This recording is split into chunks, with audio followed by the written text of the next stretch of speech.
সালাম আলাইকুম। শিশির একাডেমিতে সবাইকে স্বাগতম। আজ আমরা সপ্তম শ্রেণীর বিজ্ঞান অনুশীলন বইয়ের ৩৯ পৃষ্ঠার কাজটি সমাধান করব। নিচের ভেন ডায়াগ্রামে উদ্ভিদ কোষ ও প্রাণী কোষের অঙ্গাণুর মধ্যে মিল অমিলগুলো লেখো। অর্থাৎ এখানে একটা ভেন ডায়াগ্রাম, এখানে আরেকটা ভেন ডায়াগ্রাম, দুইটা ভেন ডায়াগ্রাম দেওয়া আছে।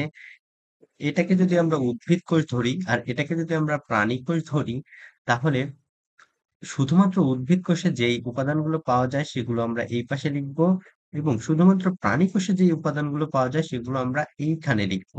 আর উভয় কোষে যে উপাদানগুলো পাওয়া যায় সেগুলো আমরা এই কমন জায়গাটুকুতে লিখব। এই সবটা পূরণ করার জন্য আমাদেরকে বিজ্ঞান অনুসন্ধানী বইয়ের সাহায্য নিতে হবে। বিজ্ঞান অনুসন্ধানী বইয়ের এই ছকটা দেখলে আমরা বুঝতে পারছি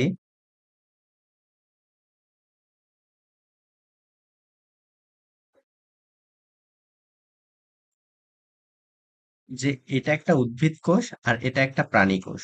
এইখানে যেই উপাদানগুলো দেওয়া আছে এগুলো উভয় কোষেই আছে।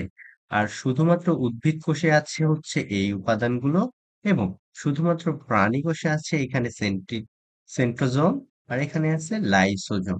অর্থাৎ এইখান থেকেই চাইলে আমরা ওই ছকটি পূরণ করতে পারি।